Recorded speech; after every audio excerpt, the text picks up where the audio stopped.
नमस्कार दोस्तों, नूतन स्टडीज़ के इस नए वीडियो में आप सभी का स्वागत है। आज इस वीडियो में हम देखेंगे एक बहुत ही पॉपुलर स्मॉल इन्वेस्टमेंट स्कीम के बारे में, जो कि है सुकन्या समृद्धि योजना। इस स्कीम के बारे में आपने डेफिनेटली सुना होगा, लेकिन कुछ बेसिक और डिटेल्ड जानकारी आज इस वीडियो में हम देखेंगे। अगर आपको मेरा वीडियो पसंद आए तो please like it and subscribe my channel Nutan studies. तो आइए शुरू करते हैं।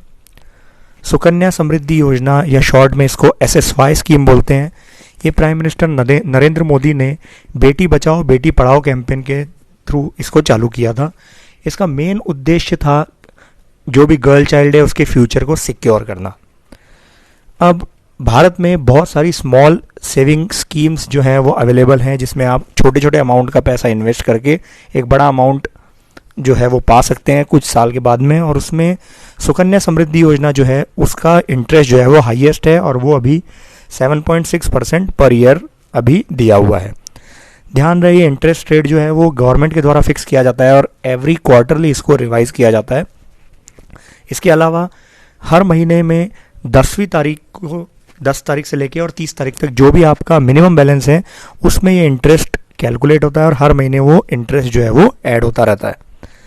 हाल फिलहाल इस सुकन्या समृद्धि योजना में जितना भी आपके पास बैलेंस है उस पर किसी भी तरह की लोन अवेल करने की फैसिलिटी अभी अवेलेबल नहीं है। तो हम इसकी कुछ डिटेल्स देख लेते हैं। सबसे पहले बात कर लेते हैं हम एलिजिबिलिटी क्या क्या है। तो देखिए, सबसे पहली एलिजिबिलिटी है इसके लिए कि आप कौन पर्सन सुकन्या समृद्धि योजना अकाउंट ओपन कर सकता है। तो अगर आप गर्ल चाइल्ड के पेरेंट या गार्जियन हैं तो ही आप इसको ओपन कर सकते हैं। अगर आपके गर्ल चाइल्ड नहीं है तो आप इसे ओपन नहीं कर सकते। इसके अलावा लड़की की उम्र 10 साल या उससे कम होनी चाहिए। अगर ऐसा है तो ही आप इसको ओपन कर सकते हैं। अगर लड़की आपकी 10 साल से बड़ी हो गई है तो आप उसके लिए सुकन्या समृद्धि योजना स्कीम नहीं ले सकते। इसके अलावा एक ही लड़की के लिए, एक ही गर्ल चाइल्ड के लिए मल्टीपल सुकन्या समृद्धि स्कीम जो है वो आप परचेज नहीं कर सकते हैं। एक लड़की के लिए सिर्फ एक अकाउंट ओपन किया जा सकता है और मैक्सिमम एक फैमिली में 2 अकाउंट्स ही अवेलेबल है अवेल करने के लिए। मतलब अगर आपकी 2 लड़कियां हैं तो आप 2 सुकन्या समृद्धि योजना स्कीम्स को ओपन कर सकते हैं। अगर आपके सेकंड चाइल्ड के टाइम पे अगर डबल लड़कियां हो जाती हैं, 2 लड़कियां हो जाती हैं, तो फिर आप इसको 3 अकाउंट्स तक भी ओपन कर सकते हैं। इसके बाद हम बात कर लेते हैं कि कौन कौन से डॉक्यूमेंट्स हैं इसको ओपन करने के लिए। तो देखिए, जब भी आप किसी बैंक या पोस्ट ऑफिस में जाएंगे तो एक अकाउंट ओपनिंग फॉर्म जो है वो आपको फिल करना है। इसके अलावा जो भी बच्ची है उसका बर्थ सर्टिफिकेट आपको उसको देना होगा। आपका ID प्रूफ और एड्रेस प्रूफ जो है वो लगेगा जब आप ये अकाउंट ओपन करेंगे तो। और इसके अलावा जो बच्चा पैदा हुआ है उसका मेडिकल सर्टिफिकेट देना है उस टाइम पे कि आपको गर्ल चाइल्ड जो है ये एक ही है या 2 ही है, उसमें ये मेंशन किया रहता है। तो ये डॉक्यूमेंट्स आपको प्रोवाइड करने हैं। इसके अलावा कुछ और डॉक्यूमेंट्स भी कई बार बैंक या पोस्ट ऑफिस जो है वो आपसे रिक्वेस्ट कर सकता है और वो आपको उसको प्रोवाइड करने पड़ेंगे। इसके बाद हम बात कर लेते हैं कि इसका क्या टेन्योर है और क्या मैच्योरिटी है। तो देखिए, सुकन्या समृद्धि योजना का जो टोटल टेन्योर है वो 21 साल का है। जब आप अकाउंट ओपन करते हैं वहाँ से 21 साल के बाद इसकी मैच्योरिटी होती है। इसके अलावा अगर आपकी बच्ची की 18 साल के बाद में अगर शादी हो जाती है तो 21 साल से पहले भी ये बंद हो सकता है, बशर्ते जो भी चीज़ जल्दी हो रही है। या तो 21 साल कंप्लीट पहले हो रहे हैं अकाउंट ओपनिंग से, या फिर 18 साल के बाद में आपकी बच्ची की शादी हो रही है तो उस वक्त आप इस अकाउंट को मैच्योर करवा सकते हैं। इसके अलावा ये ध्यान रहे कि जब भी आप अकाउंट ओपन कर रहे हैं तो आपको कंट्रीब्यूशन सिर्फ 15 साल के लिए करना है। उसके बाद में बाकी 6 साल सिर्फ आपको इंटरेस्ट इस पे मिलता रहेगा, आपको कोई डिपॉजिट नहीं देना है।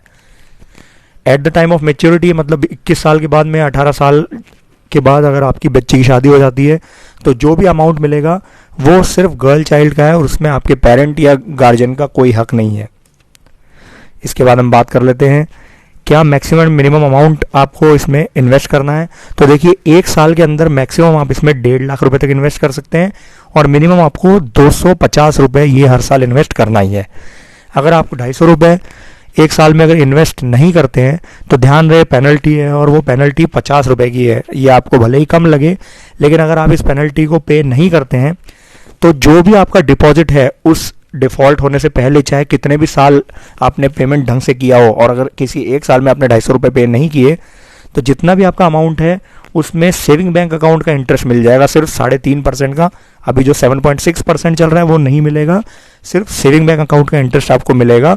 और अगर कोई एक्स्ट्रा एक्सेस इंटरेस्ट आपको पे किया हुआ होगा तो वो भी उसको वापस ले लिया जाएगा। तो ध्यान रहे आपको मिनिमम अमाउंट पे करना ही हर साल, अदरवाइज पेनल्टी के साथ आप उसको पे करें।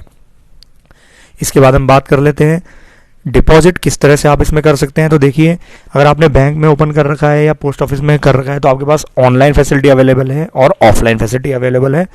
ऑफलाइन में आपके पास कैश का ऑप्शन है, डायरेक्टली आप कैश पे कर सकते हैं या आप इसको चेक से पे कर सकते हैं, और डिमांड ड्राफ्ट का भी ऑप्शन है।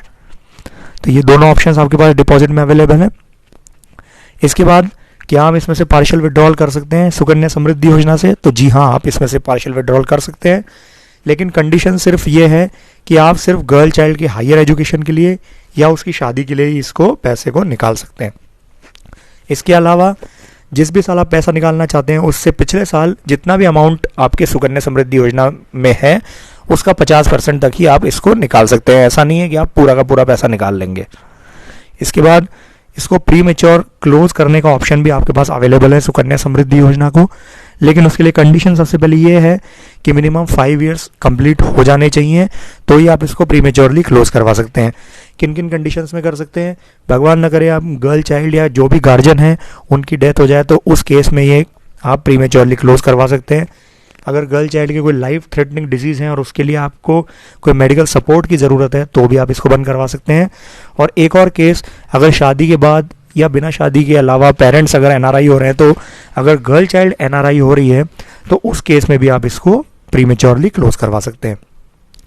ध्यान रहे, इन रीजंस के अलावा अगर आप किसी रीजन से अकाउंट को क्लोज करवाते हैं तो अकाउंट तो क्लोज हो जाएगा, लेकिन आपको जो भी इंटरेस्ट है वो 7.6% नहीं मिलके सेविंग बैंक अकाउंट का इंटरेस्ट मिलेगा। उसके बाद हम देख लेते हैं कि क्या टैक्सेशन का कोई बेनिफिट है, क्या आप टैक्स बेनिफिट इसमें अवेल कर सकते हैं। तो जी हाँ, सेक्शन 80C के तहत आप कर सकते हैं। सुकन्या समृद्धि योजना ही पीपीएफ की तरह एक इंपॉर्टेंट स्कीम है जिसमें आप जो भी इन्वेस्टमेंट कर रहे हैं वो ईईई कैटेगरी में कंसीडर होता है, मतलब एग्जेम्प्ट। तो ये क्या चीज़ है? मतलब कि जितना भी आपने प्रिंसिपल अमाउंट इनमें इन्वेस्ट किया हुआ है हर साल, वो, उसके अलावा जो इंटरेस्ट उस साल का मिला है वो, और मेच्योरिटी अमाउंट, ये 3 चीज़ें जो हैं ये टोटली टैक्स फ्री हैं, इसलिए इसको एग्जेम्प्ट बोला जाता है। इसके अलावा टैक्स डिडक्शन में आप अपनी टैक्सेबल इनकम को 1.5 लाख रुपए तक आप कम कर सकते हैं। अगर आप 1.5 लाख रुपए इन्वेस्ट कर रहे हैं तो सेक्शन 83C के तहत आप इसमें 1.5 लाख रुपए तक की छूट पा सकते हैं। इसके अलावा एक कंडीशन है कि जो भी आपके पेरेंट्स हैं, कोई एक पेरेंट या गार्जियन जो है वो ही इस 80C के बेनिफिट को अवेल कर सकता है। ऐसा नहीं है कि गर्ल चाइल्ड के दोनों जो माँ बाप हैं वो दोनों ही इसको अवेल कर रहे हैं, तो ये क्लेम सिर्फ एक पर्सन ही ले सकता है। इसके अलावा हम देख लेते हैं ट्रांसफरेबिलिटी। तो इसमें एक इम्पॉर्टेंट क्राइटेरिया है, हालांकि इसमें कोई लोन नहीं मिलता है, लेकिन अगर आपका कहीं ट्रांसफ़र हो जाता है तो उस केस में आप इस अकाउंट को ट्रांसफ़र भी कर सकते हैं इंडिया के किसी भी पार्ट में। इसके अलावा ये जो ट्रांसफरेबल है ये फ्री ऑफ कॉस्ट है, कोई भी पैसा नहीं लगेगा, बशर्ते आप रेजिडेंट या जहाँ भी शिफ्ट हो रहे हैं उसका एक एड्रेस प्रूफ दें, गार्जियन या पेरेंट का। अगर आप ऐसा नहीं कर रहे हैं तो आपको 100 रुपीज़ पे करने पड़ेंगे जहाँ भी आपने अकाउंट ओपन कर रखा है, चाहे पोस्ट ऑफिस हो या बैंक हो। एंड लास्ट में हम देख लेते हैं कि आप बैलेंस चेक कैसे कर सकते हैं।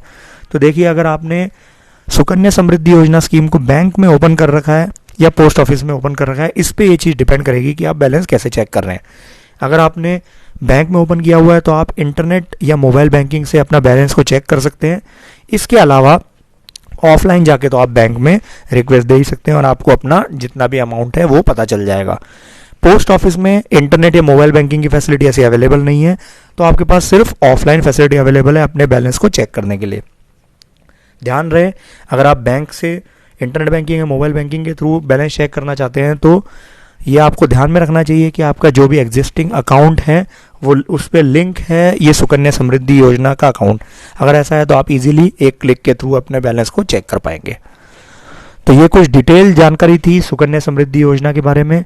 मैं आशा करता हूँ कि मेरा वीडियो आप सभी को पसंद आया होगा। अगर आपको मेरा वीडियो पसंद आया तो please like it, share it and subscribe my channel Nutan studies. Thank you.